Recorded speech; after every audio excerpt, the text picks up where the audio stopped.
Jangan pernah menilai orang lain karena hanya Tuhan yang tahu hatinya. Tapi mari kita lihat buah hidup kita. Itu yang lebih penting Bapak Ibu Saudara. Firman yang saya sampaikan ini untuk memperlengkapi Anda sekarang.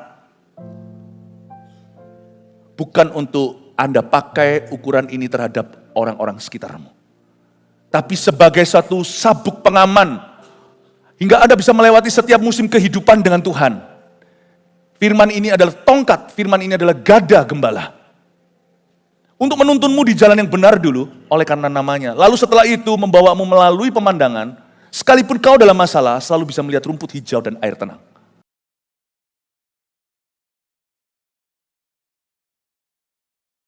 Sungguh kaulah anak domba yang berkuasa di segala musim hidup kami. Hanya ada satu gembala agung yang sempurna, yang mengerti apa yang kami gumulkan dan hadapi. Tiada lain, tiada bukan. Yesus Tuhan. Berikan tepuk tangan untuk nama itu. Terima kasih Tuhan Yesus. Sampaikan sabdamu, pakai pelayanan hambamu, sembunyikan di balik salibmu. In Jesus name, dalam nama Yesus. Amin. Shalom semua. Selamat siang. Hari ini kita live streaming ke seluruh gereja kita. Dan saya ingin kita untuk menghangatkan diri dulu dalam suasana welcome home. Bolehkah Anda lihat kiri kanan semua orang, jangan ada yang merasa jauh, katakan welcome home to you. Puji Tuhan, silakan duduk. Saya mengangkat topik-topik yang dihadapi oleh family di dunia modern ini. Isu-isu yang sangat perlu dan gereja harus bangkit jadi jawaban. Karena itu kalau Anda tidak bisa mendengarkan semuanya, pastikan sebagai jemaat, dengarkan suara gembala, cicil pelan-pelan sebelum minggu depan. Meskipun topik-topik ini sangat spesifik, saya percaya pedang Tuhan bermata dua. Meskipun yang belum punya anak pun akan merasakan gunanya. Meskipun juga para manula yang sudah lewat, udah zaman cucu, udah gak ikut-ikutan untuk mendidik mereka. Ini adalah satu hikmat Tuhan untuk segala musim kehidupan. Tetapi saya mau pakai satu titik setiap ibadah itu untuk menyampaikan pesan Roh Kudus bagi kita semua. Saya mau bicara tentang orang-orang yang di usia 40-60, laki-laki maupun perempuan. Dan saya sangat memahami dunia pria, bukan hanya saya sedang berada di usia 52, juga sangat mengerti musim hidup ini, tetapi kepada bapak-bapak, ibu-ibu yang sudah di usia 80 pun, mungkin ada PR-PR yang belum selesai ketika Anda berusia 4-60.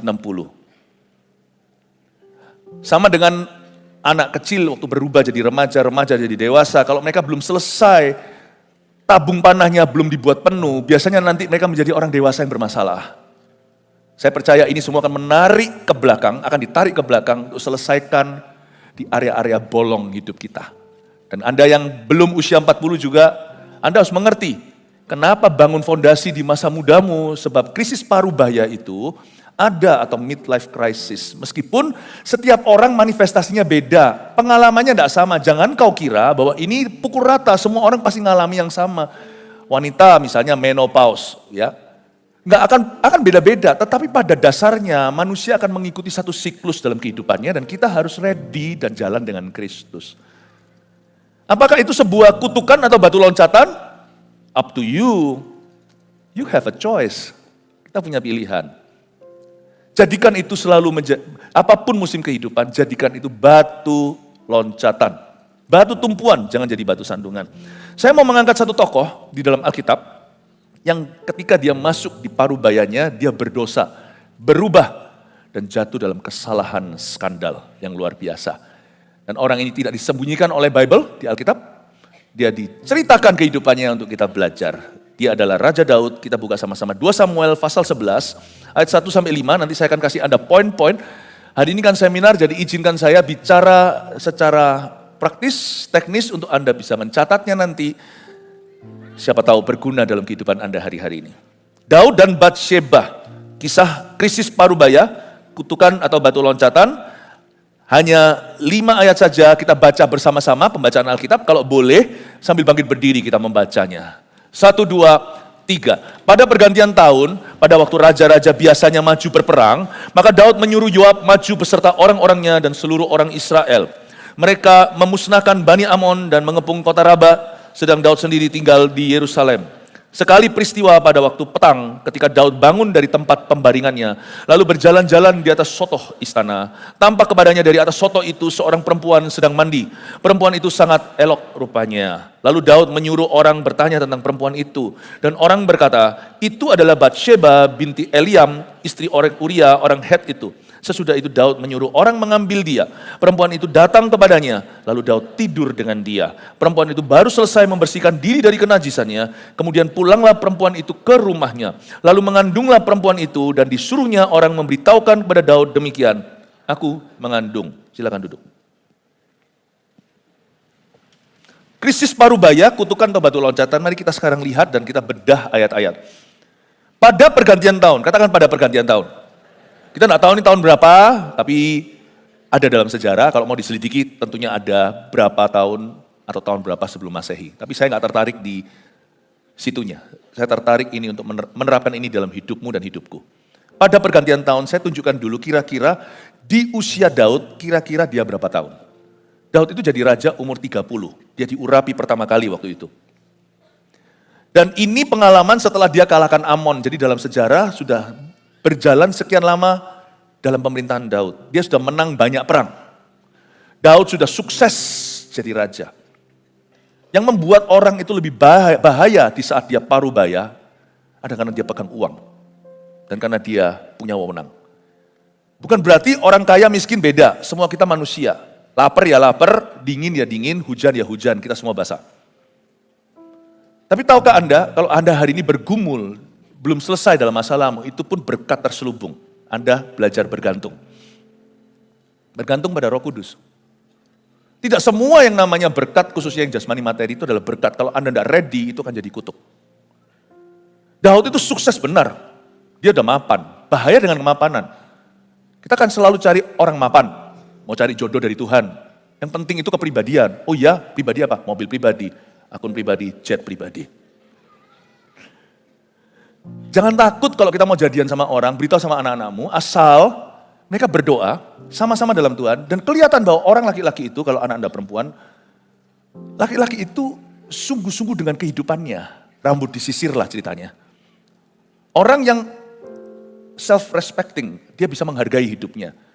Tentunya lebih baik kalau jadian itu multi budaya lebih susah, meskipun bisa, gak ada yang mustahil, tapi mesti ada sesuatu yang dijembatani. Ekonomi juga kalau terlalu jomplang, janganlah orang yang ada di taraf tertentu berkata, aku mau cari orang yang kaya sekali. Bukan itu harus menjadi kriteria nomor satu, sedikit tips saja. Bisa jadi kejomplangan itu nanti terasa di tahun-tahun tertentu dalam pernikahanmu. Lebih baik kita berjuang sama-sama. Cari itu yang kira-kira, orang sekarang bilang 6-7. Nggak tahu apakah itu artinya, tapi kalau kita orang-orang zaman dulu berkata 11-12 lah.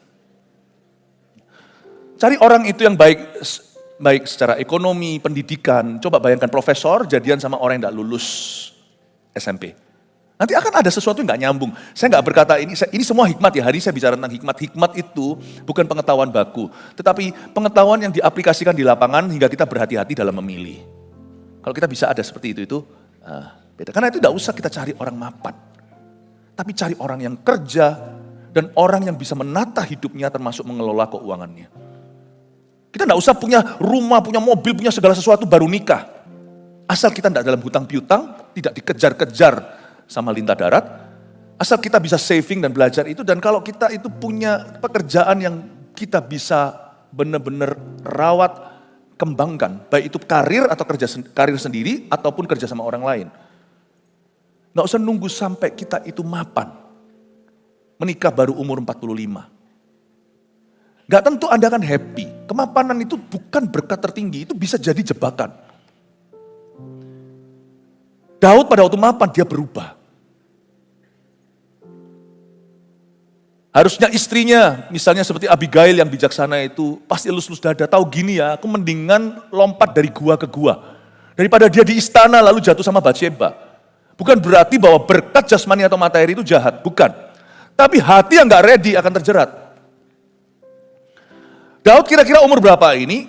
Waktu saya selidiki benar-benar sebelum saya bawa presentasikan firman ini ke jemaat, saya pelajari bahwa dia usianya sekitar parubaya, yaitu 45 sampai 50-an. Hanya Tuhan yang tahu persisnya di tahun keberapa. Inilah sebuah periode transisi secara emosi dan psikologi dalam kehidupan seorang laki-laki. Parubaya itu di usia, kalau mau ditarik luas itu 40 sampai 60. Tapi sekali lagi ya, bukan berarti kalau udah lewat 60 lewat berapa hari, I'm free. Pernah lihat kakek-kakek umur 65 selingkuh? Ada yang terjadi. Anda jangan terkejut. Pernah lihat orang yang sudah umur 62 lalu cerai? Banyak. Banyak di Hollywood juga. Ini bukan sebagai baku ya, tapi ini sebagai hikmat. Katakan hikmat. Not everybody, tidak semua orang akan mengalami yang sama. Tetapi inilah sebuah periode yang kita semua harus waspada. Transisi ini adalah transisi rohani sebenarnya. Kita bisa masuk ke dalam satu musim kehidupan yang paling kaya. Bukan secara materi, secara rohani kalau kita tahu bagaimana menghandle-nya. Itulah sebabnya memasuki tahun-tahun tersebut harusnya seorang laki-laki maupun perempuan belajar untuk cari Tuhan. Dan belajar mencintai apapun yang kuno di dalam hidupnya. Misalnya pernikahannya udah kuno, udah 20 sekian tahun. Kalau orang udah usia 50, dia menikah umur 25 ya, udah 25 tahun dia menikah. Janganlah Anda lupa, kalau ini laki-laki ya, jangan lupa sama silver queen-mu. Jangan cari kemudian coklat dari Swiss. Ini kiasan. Jangan tinggalkan istri lamamu yang sudah menua bersama denganmu dan cari istri muda atau istri baru. Ini adalah bahasa simpelnya dalam dunia kesetiaan dan perselingkuhan. Tetapi nggak hanya bicara soal itu, ternyata parubaya jauh lebih tricky. It's not about sexuality. Jauh lebih dalam di dalamnya saya mau tunjukkan pada Anda bahwa ini adalah usia di mana seorang laki-laki atau perempuan juga sama, akan kembali mempertanyakan makna kehidupan. Seperti pubertas kedua. Kenapa Tuhan ciptakan kita seperti itu? Supaya kita itu ada stasiun tengah, di mana kita taruh lagi segala sesuatu dan cari Yesus afresh, haus dan lapar lagi akan Tuhan. Makanya itu, di usia itu, kalau kita tidak jalan sama Tuhan, itu adalah manusia yang paling rawan.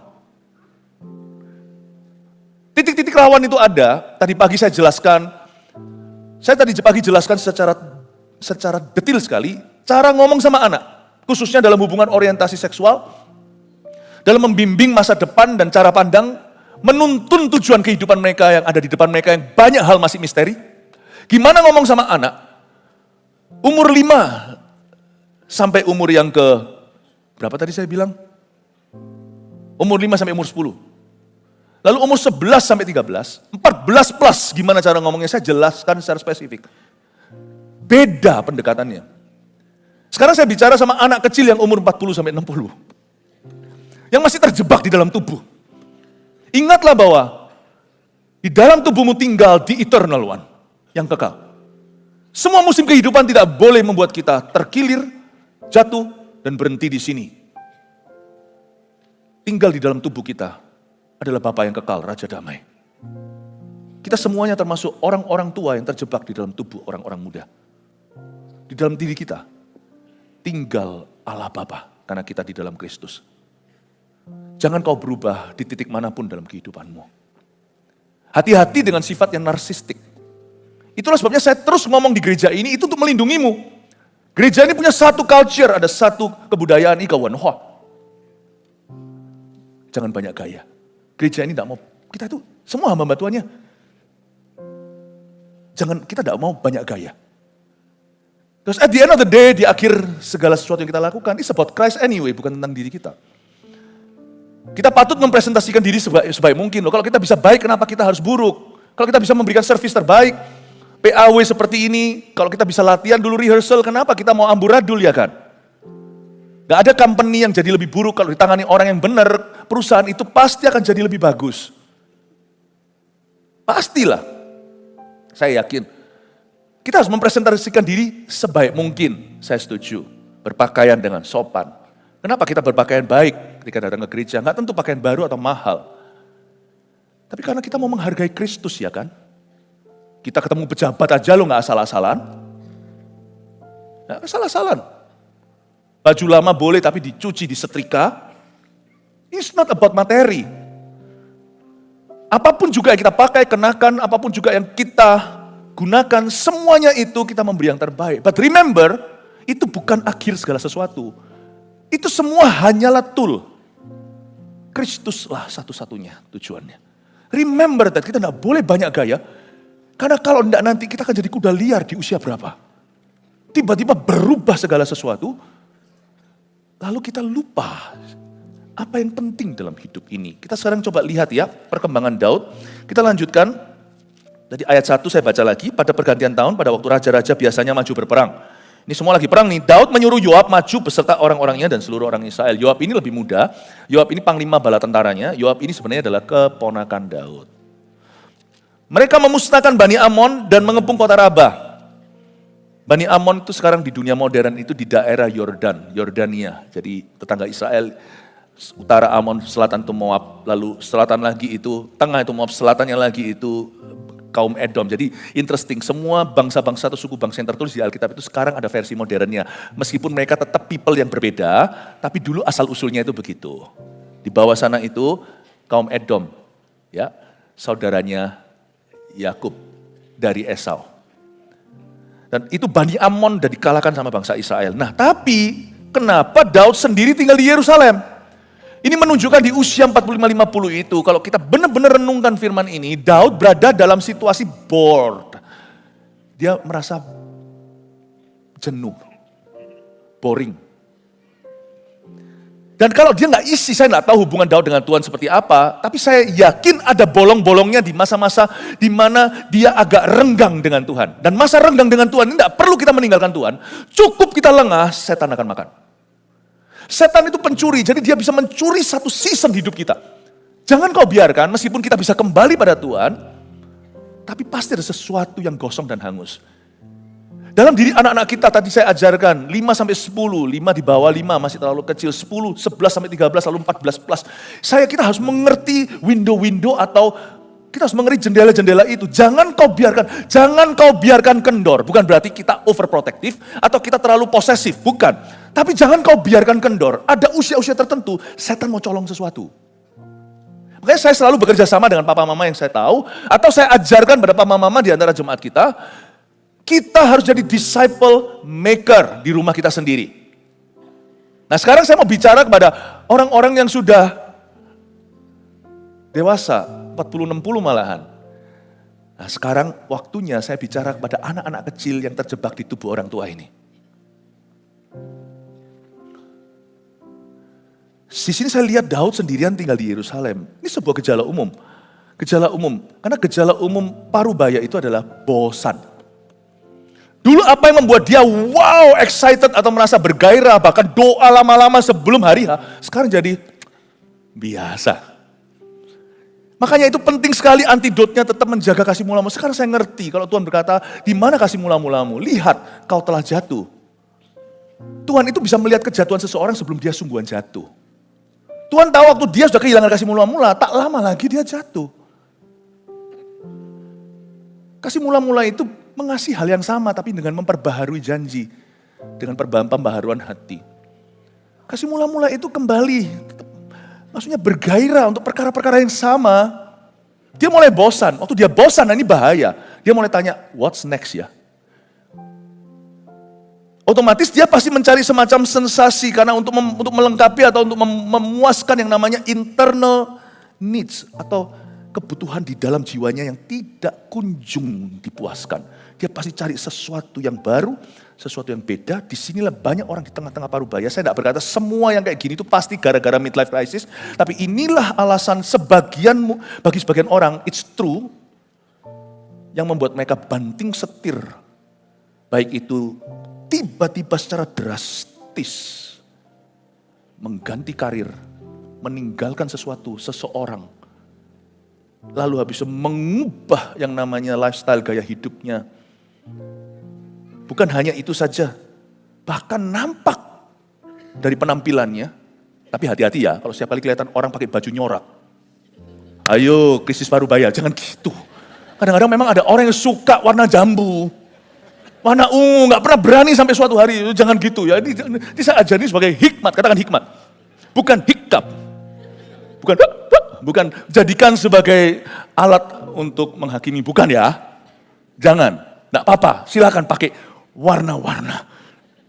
It's okay. Tapi ini sekarang menjelaskan pada kita kenapa some people bagaimana banting setir secara karir. Banting. Coba lihat usianya. They are not in their 20s. Hati-hati. Kita harus mengerti hal-hal seperti ini itu ada.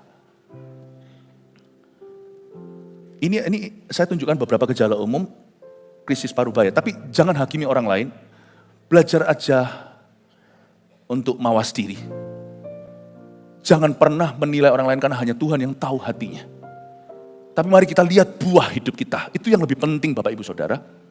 Firman yang saya sampaikan ini untuk memperlengkapi Anda sekarang. Bukan untuk Anda pakai ukuran ini terhadap orang-orang sekitarmu. Tapi sebagai satu sabuk pengaman. Hingga Anda bisa melewati setiap musim kehidupan dengan Tuhan. Firman ini adalah tongkat, firman ini adalah gada gembala. Untuk menuntunmu di jalan yang benar dulu, oleh karena namanya. Lalu setelah itu membawamu melalui pemandangan, sekalipun kau dalam masalah, selalu bisa melihat rumput hijau dan air tenang. Siapa di sini umur 40-60? Angkat tangan. Oh, jangan diturunkan tangannya. Saya mau lihat dulu, jangan malu lah, gak apa-apa. 40. Silakan duduk, silakan duduk, udah duduk dari tadi. Siapa di antara kita senang kalau misalnya saya umur 52? Lalu ada orang berkata, wah gak nampak loh Pastor Philip ini. Masih umur kelihatannya sampai umur 25. Jangan Anda langsung percaya, langsung terima kasih, lalu berseri-seri. Apa salahnya kita itu tampak seperti usia kita? Meskipun itu kadang-kadang juga elus dada. Saya kemarin tidak lama lalu di Australia, saya sama istri saya lagi makan di sebuah restoran. Di antara pelayanan kita makan sebentar lapar nih. Ketemu sama orang Indonesia tapi bukan jemaat kita. Oh Pastor Philip Mantova. Kalau mereka panggil saya, Pendeta Philip Mantova itu bukan jemaat. Jemaat biasanya panggil, Pastor Philip atau Ko Philip gitu ya. Pak Pendeta Philip ya, oh ini ya, anaknya ya. Istri saya dibilang anak saya. Tapi sungguhan leh. Ini Vanessa ya. Saya itu ya seneng, terus terang sungguhan, saya seneng istri saya itu awet muda. Ya kan, bahagia menikah sama saya. Hihi. Saya bahagia loh menikah sama istri saya. Ya, bukan berarti saya menua, saya tidak happy. Tapi saya doa memang, tuanya kasih ke saya semuanya Tuhan. Supaya istri saya terus muda. Dan juga saya menolak untuk disemir. Kemarin ada satu orang pendeta, waktu kita konferensi di Malaysia. Suaminya umur 65. 但是他看不出是65岁的一个男人. Ya bukan, enggak kelihatan umur 65. Saya sambil makan, enggak ada maksud jahat. Tapi saya itu kan biasa, kalau lagi enggak khotbah gitu, saya tuh suka bercanda, tapi bercanda yang tetap harus yang baik. Saya kan, sama anak-anak saya semua tahu, saya itu tukang dad jokes.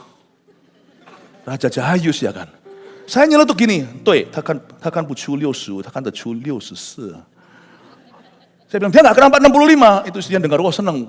Tapi dia nampaknya 64. Oh tahu semuanya istrinya, awas ya pastor, awas ya, dia bilang begitu. Apa salahnya kita nampak usia kita? Saya nggak ngomong ini berarti yang wanita tidak perlu untuk peremajaan. It's okay, jangan rasa bersalah, tapi jangan jadikan itu obsesi. Cepat lambat, orang tahu Anda 60. Nggak mau 60, kita doa supaya berakhir di 40. Apa jadinya dengan orang yang selalu berdoa, happy birthday to you? Life is not about you. Itu bukan tentang dirimu. Kita ini punya misi. Stay young, sure. Stay young. Saya juga berusaha to stay young. Saya olahraga segalanya. Memastikan bahwa saya bugar dan sehat untuk jemaat dan untuk keluarga saya. Saya enggak keliling mana-mana, luar-luar. Berhasil lah mana, enggak perlu. Saya cuma perlu berhasil di rumah tanggaku. I'm okay. But I need to be healthy for you. But it's you see that matter to me. Anda yang berharga bagi kami.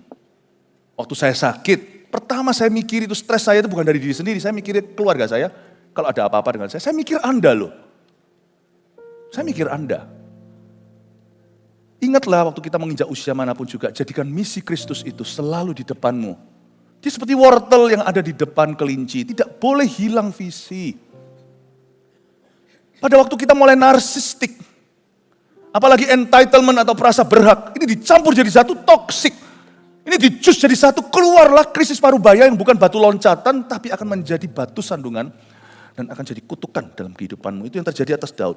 Dan biasanya orang di usia parubaya ini juga mereka itu akan nostalgia berlebihan. Dia nostalgia. Dan dia selain refleksi diri, makna-makna pencapaiannya, dia akan berubah jadi orang. Hal-hal yang dia dulu coba capai, sekarang jadi bagi dia sesali. Ngapain dia? Aku buang-buang waktu. Itulah sebabnya banyak orang kebingungan dengar interview seperti ini.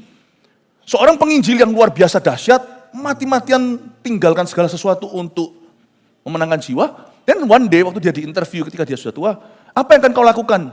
Beda suatu hari jikalau diberi kesempatan oleh Tuhan. Saya tidak akan nginjil kemana-mana. Jadi orang jadi bingung, anak muda tidak tahu patron apa yang harus diikuti. Oh gitu, ujungnya penyesalan. Saya harap kita akan konsisten. Kalau kita yang sekarang sudah umur sekian, tarik lagi. Misalnya kalau kita di usia 50-an nih, semuanya ini banyak anak hamba Tuhan di sini yang usia begitu. Ditarik ke usia waktu kita masih 21. Are you still preaching the same message? Bukan berarti khotbahnya tidak berkembang. Dulu saya tidak bisa khotbah tentang pernikahan, saya belum menikah. Tapi hari ini tetap apakah Anda punya detak jantung tetap jiwa-jiwa? Apakah Anda masih memberitakan holiness, kekudusan? Atau Anda berubah? Saya harap kalau saya tetap konsisten. Waktu saya umur 18, waktu saya di Ungaran, hingga sekarang saya 52. I'm still the same person. Khotbah bisa lebih sophisticated, lebih kompleks. Spiritnya tidak berubah. Someday hopefully suatu hari kalau di interview, apa yang akan kau lakukan beda? Saya berkata, nothing. Tidak ada satu pun yang akan kau lakukan beda. Kalau bisa aku akan hidup 100 kali lagi untuk melakukan hal yang sama, mencintai keluargaku, mencintai jemaatku, memberitakan Injil sampai ke seluruh bumi. Haleluya, kasih tepuk tangan untuk Tuhan. Itu yang membingungkan orang. Coba bayangkan kalau saya di titik tertentu nanti. Saya berubah. Berapa yang kecewa? Berapa yang salah sangka? Loh gini. Hati-hati Bapak Ibu. Apalagi hari-hari ini kita jangan mudah menyerah. Ingatlah selalu berpikir legacy atau warisan apa dari hidupmu itu nanti akan muncul suatu hari. Jangan egois hidup bagi dirimu sendiri, hidup untuk orang berikutnya. Hidup untuk orang berikutnya, hidup untuk anak cucumu sendiri, hidup untuk anak cucu rohanimu. Legacy apa yang kau bangun? Suksesmu itu tidak seberapa, sukses jatuhmu, bangunmu di hidupmu itu tidak seberapa. Karena hidup akan lebih lama daripada usiamu. Suatu hari kau mati kalau belum Tuhan datang kembali, masih akan ada orang yang continue, yang mengikuti di balik tapak kakimu. Hiduplah demi legacy. Saya ngomong gini kayaknya nggak relevan ya. Kalau bisa orang itu hidup sekarang itu mentalnya Hizkia, Hizkia itu kan gitu. Dia hanya hidup untuk versinya, untuk dirinya, untuk masa hidupnya. Gua nggak peduli nanti kalau anak cucuku ditawan oleh Babilonia. Nggak bisa. Kalau kita semua itu punya Yesus, the eternal one, yang kekal itu hidup di dalam dirimu. Mau nggak mau Anda harus mempertimbangkan kekekalan. Kekekalan itu nggak usah jauh-jauh. Sorga sampai selama-lamanya itu terlalu jauh. Kekekalan itu adalah after you die. Your life will still affect someone, how you ended it. Setelah kau mati, hidupmu itu masih akan mempengaruhi seseorang setelah kau dia tidak ada atau meninggal dunia. Kalau kita punya Yesus, kita harus mikir jauh. Kita harus pikirannya kekekalan. Kita tidak boleh hidup egois. Karena masih ada orang yang hidup setelah kita mati. Ayo, bukan urusan gua, itu bukan urusanku. Urusanmu. Karena mereka orang-orang yang kenal Anda. Mereka adalah someone in your life. Seseorang di hidupmu. Gak tentu itu darah dagingmu, gak tentu itu keluarga kerabatmu, tapi orang-orang yang Tuhan taruh di atas pundakmu, tanggung jawab rohani atas diri mereka.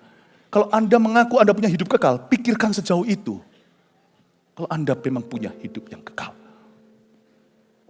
Legacy.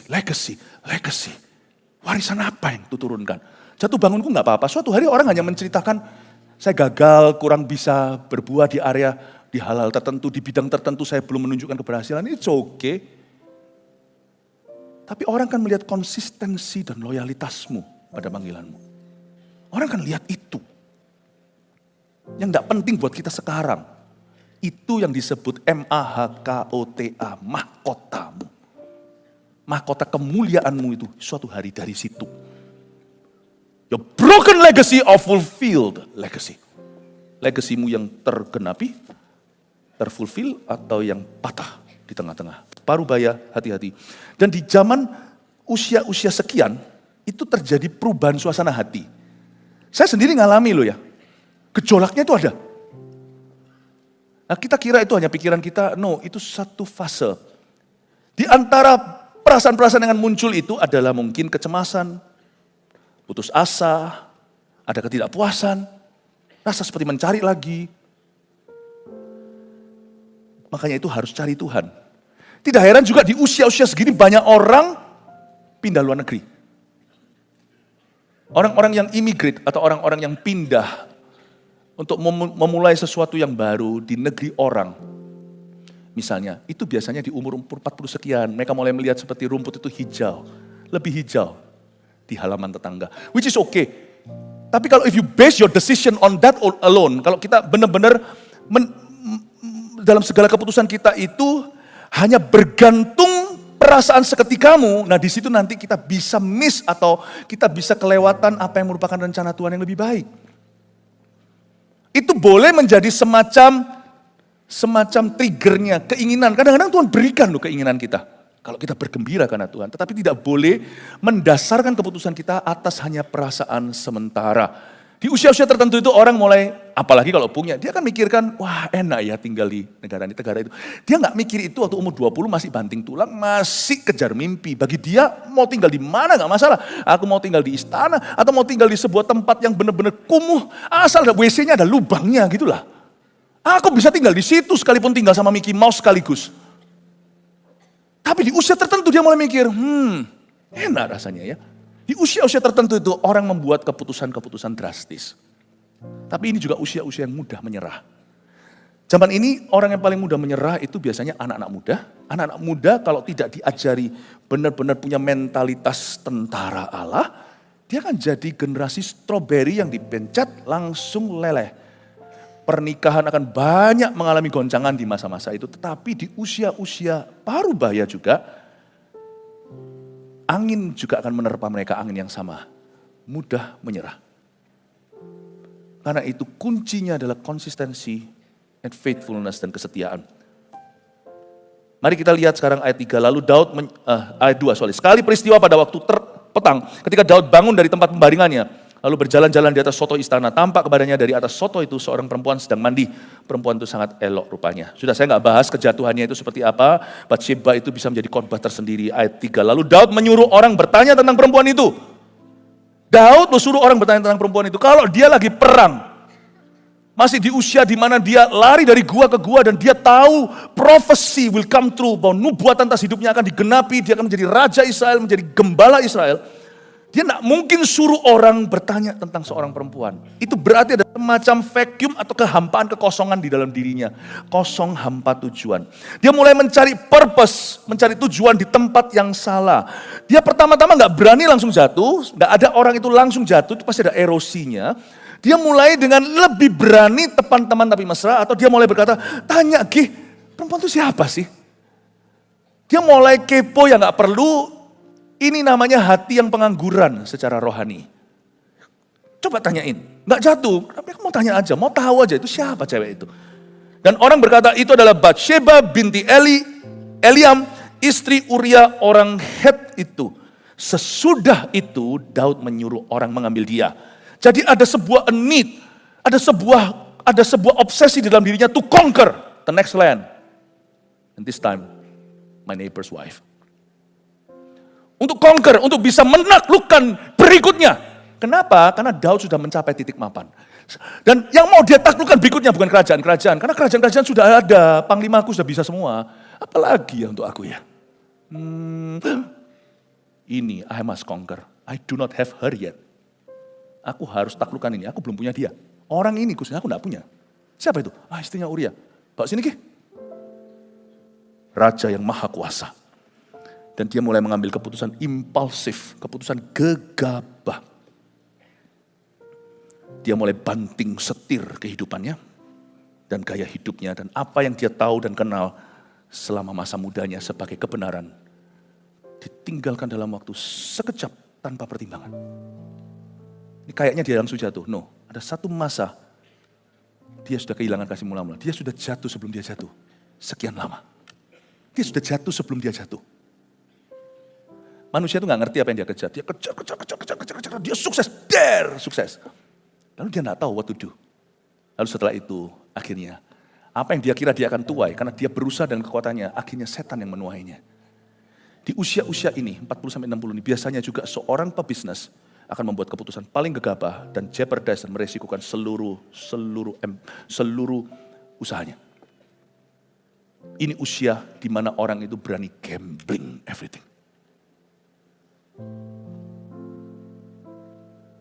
Kuncinya di mana?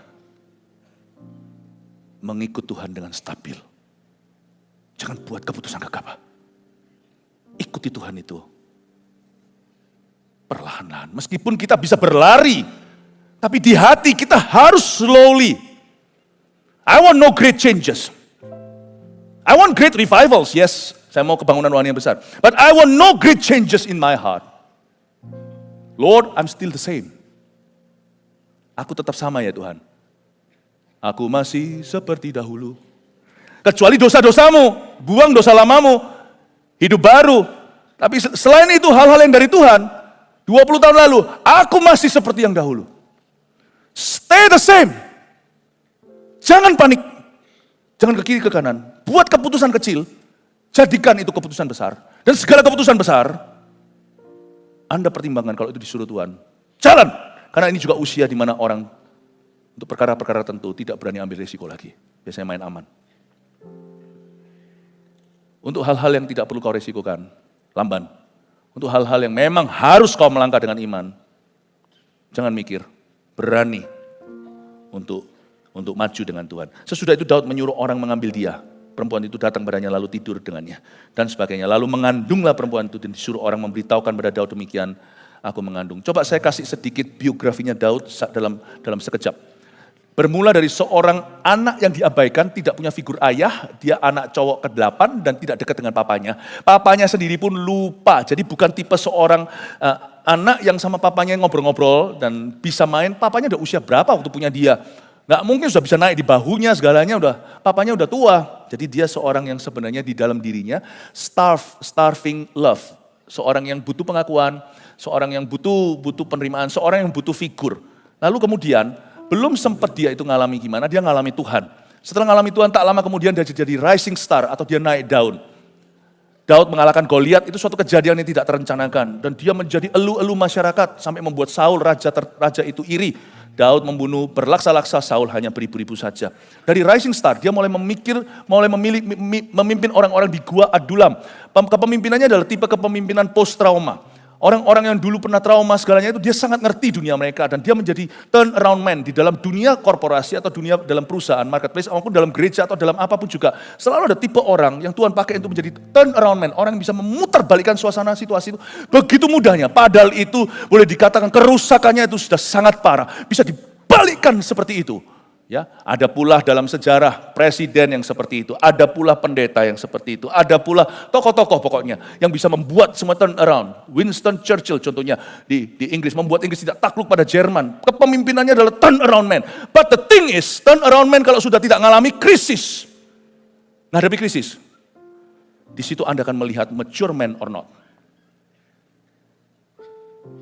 Dan Daud dari Adulam, dia menjadi raja, dan kali ini waktu kasus Bathsheba, dia sudah menjadi a powerful king in a very stable kingdom. Menjadi raja yang sangat berkuasa, tapi di dalam kerajaan yang sangat stabil pula. Disinilah dia mulai mengalami disorientasi.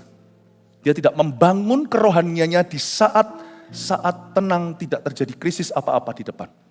Makanya saya syukuri kalau kita masih ada krisis dalam kehidupan kita, itu berkat. Kadang-kadang kita ngeluh, kenapa aku masih ada di sini?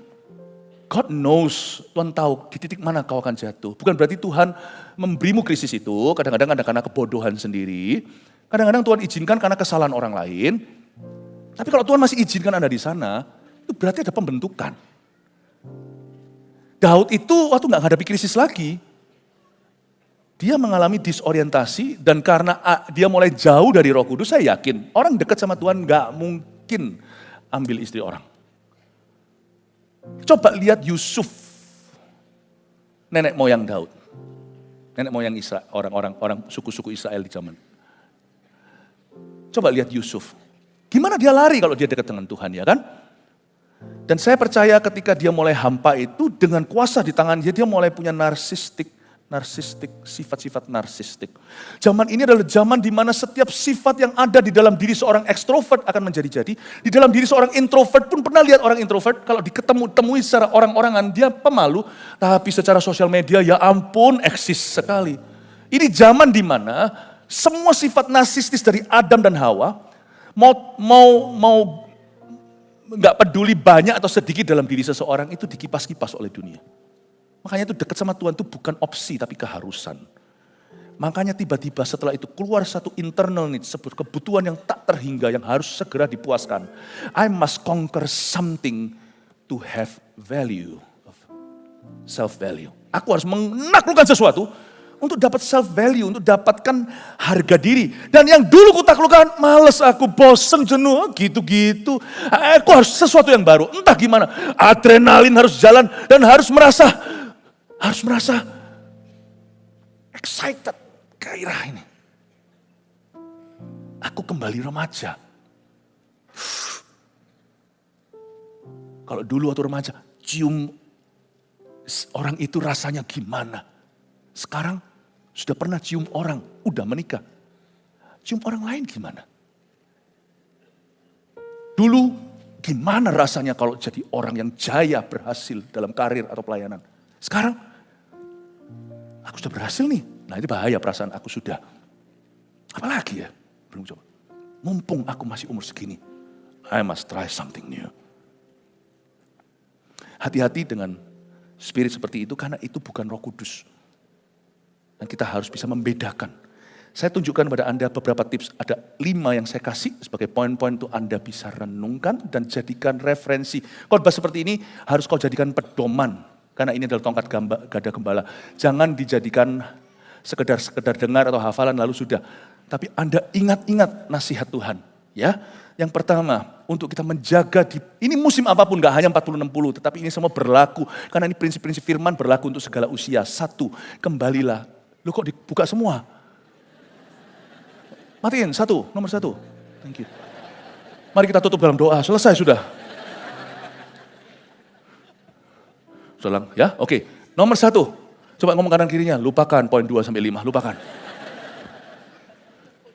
Number 1, kembalilah ke kasih mula-mula. Roh haus dan lapar akan 2 Tuhan. Kalau belum dengar khotbah saya, orang-orang CG harus dengarkan. Waktu saya khotbah di CT, wah singkatannya banyak. Waktu connecting time yang lalu, saya ajarkan sebenarnya kasih mula-mula itulah roh haus dan lapar. Mesti harus belajar, hindarkan perasaan, I have made it.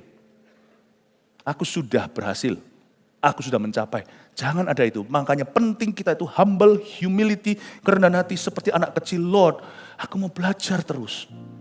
Bentuk aku Roh Kudus. Itu penting banget, ternyata itu melindungi kita, bukan melindungi Tuhan. Kita kira Tuhan yang disenangkan. Iya Tuhan senang kalau kita baik-baik. Nah ini yang membuat kita baik-baik. 2, definisikan ulang sukses itu apa. Ketika kita bertanya, logika tidak bisa menjawab karena kita sudah maha tahu. Kita sudah tahu segala sesuatu. Kita itu sudah tahu jawabannya. Orang-orang di usia tertentu kalau dia sudah berhasil di bidang apa, itu orang-orang yang paling susah jadi pasien siapa-siapa. Susah. Pendeta, hamba Tuhan, kalau sampai dia berubah di hadapan Tuhan, paling susah diyakinkan, karena kita sudah tahu firman. Dokter, kalau sakit, juga gak gampang. Karena dia tahu sakit penyakit. Karena itu, kalau kita suatu hari tiba-tiba bertanya makna pada logika kita sudah tahu, itu waktunya kita masuk ke hadirat Allah lagi, bukan hanya dengan logical thinking. Tapi kita bawa hati kita, hancurkan Tuhan. Break. Hancurkan manusia dagingku. Aku mau belajar. Di situ kita mengalami lawatan Tuhan. Definisi sukses itu kembali Tuhan beritahukan sesuatu mungkin yang kita sudah tahu. Tetapi waktu Tuhan beritahukan kita lagi, itu seperti something new. Kita terima. Tuhan memperbarui hati kita. Tuhan, kita harus definisikan kembali. What is success? Apa itu sukses? Nanti saya akan sebentar lagi tunjukkan tulisan saya, ini tulisan sebenarnya privat, tapi saya tulis ini kepada diri sendiri. 12 tahun kemudian hari ini saya tunjukkan ke jemaat. Waktu saya umur 39 mau ulang tahun, saya bukan orang lebay ya, bahasa anak-anak muda sana. Lebay itu orang yang suka tonjolkan kalau itu berkenaan dengan dirinya. Saya enggak, saya biasanya kalau saya dan istri saya sama-sama introvert dalam hal itu, mendingan kita tuh lebih baik kalau dalam Tuhan tuh silent glory. Ya. Tetapi saya tuliskan tulisan ini nanti saya tunjukkan ke Anda, simple, menunjukkan saya berada di mana waktu umur 39 sebelum saya ulang tahun atau masuk ulang tahun umur 40. Saya tuliskan pada diri saya sendiri. Dan semoga itu jadi berkat buat Anda. Simple kok nanti ya. Tapi di situ saya mendefinisikan ulang sukses itu apa. Nanti kita baca sebentar lagi, nanti saya tunjukkan. Yang ketiga dulu, jagalah hati terhadap keputusan gegabah. Khususnya dalam hal hubungan, affairs, spending, cara kita pakai uang. Lalu career abandonment, tiba-tiba banting setir aja, nggak tahu ada apa. Abandonment itu bisa melepaskan karirmu yang kau bangun bertahun-tahun. Begitu saja, escapism atau lari dari sesuatu, lari dari kenyataan, lari dari orang-orang yang lari, pokoknya lari, just run baby run, just run, don't run. Waktu ketika daging kita berteriak berkata larilah, di situ roh kita harus berkata justru lawanlah dan berkata aku lari masuk ke hadirat Allah. Dan aku akan menjadi lebih dalam. I will have a deeper faith after this. Justru kita nggak tahu sebenarnya kita sedang masuk dalam suatu musim yang paling berharga di hidup kita.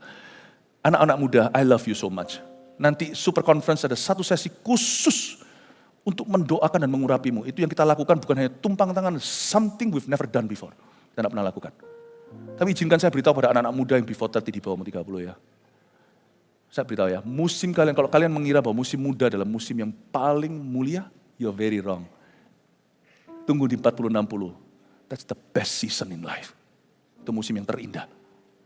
Kalau Anda ready, kalau Anda siap. Kalau enggak itu kutukan. Ya. Jaga hati terhadap segala keputusan gegabah. Don't escape anything, jangan lari dari apapun. 4, jadilah dewasa dalam tujuan Allah. Seperti yang saya katakan tadi, kalau dulu kita tahu, sekarang kita akan di-challenge, akan ditantang di musim kehidupan tertentu untuk merombak itu sekali lagi. Aku akan menggoncangkan bumi, bukan hanya bumi, langit. Langit itu bukan hanya bicara tentang langit-langit atau angkasa, langit itu juga bicara tentang hal-hal yang sebenarnya sudah di langit-langit. Kita sudah tahu, prinsip-prinsip yang mendasari hidup kita itu tiba-tiba digoncang Tuhan lagi di umur-umur parubaya itu. Supaya tetap tinggal apa yang teruji. Di usia ini, bedanya sama usia muda, di masa muda itu idealisme. Di masa ini, dia menjadi realisme. Tapi banyak orang tidak bisa evolusi dengan baik, tidak terjadi transformasi, sehingga di usia itu dia jadi realistis. Lalu dia buang visi, dia merasa, nggak percaya mujizat, nggak percaya gini-gini. Padahal dulu di zaman Tuhan, bahkan mengalami manifestasi Roh Kudus di zaman sampai rebah, bahkan dia merasa manifestasi itu enggak ada. Lalu dulu apa yang kau alami itu apa? Yang membuatmu hari ini bisa dalam Tuhan. Di mana banyak orang berubah pikiran, banting setir, all or nothing, semua atau enggak sama sekali. Enggak ada gitu-gituan. Tiba-tiba di usia tertentu mati api, mati kutu dan tidak berbuah lagi. Dia merasa semua supranatural itu enggak ada. Jangan jadi realistis. Karena Alkitab mengajari kita bahwa apa yang kita lihat itu sementara, apa yang enggak kelihatan, Tuhan suruh kita terus hidup oleh iman. Tapi menjadi sesuatu yang dulu menjadi hanyalah sebuah idealisme. Sekarang menjadi bagi kita teruji. Aku dulu ngomong begini, di usia ini terlebih lagi. Bagiku kalau dulu aku bisa hidup dengan ini. Asalnya hidup demi visi. Aku punya angan-angan lain, pacaran, mau jadi orang yang kaya, mau jadi punya bisnis yang sukses. Dulu Kristus salah satu, yes visi, haleluya, aku bisa hidup sama visi ini, let's go. Di zaman ini sekarang, visi berubah, bukan berubah visinya. Kalau dulu aku bisa hidup dengan visi ini, hari ini aku mengerti visi inilah membuat aku hidup. Dan aku tidak bisa hidup tanpa visi ini. Sama, tapi di sini teruji. Langit-langit itu digoyang sama Tuhan, supaya yang tinggal adalah yang tested. Di usia ini adalah usia yang paling dewasa. Kalau kita bisa naik kelas di depan Tuhan, kita jadi dewasa dalam satu hal, God's purpose, tujuan Allah. Mantap. Di usia ini adalah usia yang bisa benar-benar akil balik. Akan berubah menjadi pelatih-pelatih yang nomor 1 di kerajaan Allah. Yang kelima, pikirkan panjang warisan hidupmu apa. Legacy thinking. Pikirkan secara warisan. Apa yang hendak kau turunkan suatu hari pada orang-orang yang ada di belakangmu, anak cucumu sendiri atau orang lain juga. Saya tunjukkan, dan munculkan 55, Anda silakan foto. Cepret, cepret, cepret, cepret, sudah. Saya tunjukkan tulisan saya kepada diri saya sendiri waktu umur 40. Dalam bahasa Inggris sebenarnya ini diterjemahkan, asalnya judulnya Turning 40, ini saya tulis pada diri sendiri. Saat menginjak usia 40, saat saya menginjak usia 40, saya menyadari bahwa generasi sebelumnya mulai berpulang. Sehingga saya semakin menghargai mereka. Maksudnya, di usia-usia waktu kita masih remaja, selalu dapat undangan Sweet 17-an. Di usia kita mulai masuk 40, mulai kita lihat, ada orang-orang yang mangkat. Meskipun bukan generasi kita mulai lihat generasi sebelumnya satu-satu mulai pergi. Saat saya menginjak usia 40, saya menjadi lebih peduli terhadap kesehatan saya, dan juga kesehatan pasangan saya. Ya, dulu kesleo, let's go, main terus masih lanjut 1 jam lagi basket. Sekarang saya peduli untuk jaga diri saya, karena saya tahu saya berharga untuk orang lain juga. Saat saya menginjak usia 40 seperti seorang remaja lagi, saya kembali mencari jati diri saya untuk kedua kalinya dan makna dari apa yang saya lakukan. Dalam kurung, why I do what I do, mengapa saya lakukan yang saya lakukan, kenapa saya khotbah, kenapa saya jadi pendeta, kenapa saya lakukan, kenapa saya mau stay di sini, kenapa saya tidak mau keliling aja bangun my personal ministry. Kira-kira Brasil terima saya enggak ya? Terima. Kalau enggak ada terima, kira-kira Anda semua yang di Amerika, would you accept me if I go around in America and preach at your place? But I won't. Because I'm their pastor. I know what I do. I know what I want. Aku tahu apa yang akan aku lakukan. Tahukah Anda kenapa Anda melakukan yang Anda lakukan? Kenapa Anda berbisnis? Kenapa Anda membesarkan anak? Tahukah Anda kenapa? Saat saya menginjak usia 40, saya mengalami kematian atas visi saya sendiri. Dan mulai melihat bahwa visi itu, yaitu visi saya, hidup dalam diri anak-anak saya. Saya nggak happy kalau saya sendiri yang dipakai Tuhan. Saya nggak happy kalau saya sendiri yang hebat. Saya nggak hebat. Saya nggak happy. Saya mulai lihat bahwa sukses seseorang itu ada pada suksesornya. Pada orang-orang yang melanjutkan dia nanti. Tapi banyak orang nggak bisa. Di usia 40 itu justru Saul itu, 40-60, justru Saul menganiaya suksesornya. Pewarisnya itu justru dianiaya sama Saul. Nah ini adalah orang-orang yang tidak berhasil evolusi. Saya tidak percaya evolusi yang dari monkey ya, dari monyet jadi orang. Coba lihat orang kanan kirinya. Katakan, aku bukan monyet. Ada lagunya, aku bukan monyet, aku bukan monyet, aku bukan monyet ya. Aku anak raja maksudnya. No, tapi evolusi hati itu perlu Bapak Ibu. Anda jangan jadi Saul. Anda harus jadi Abraham.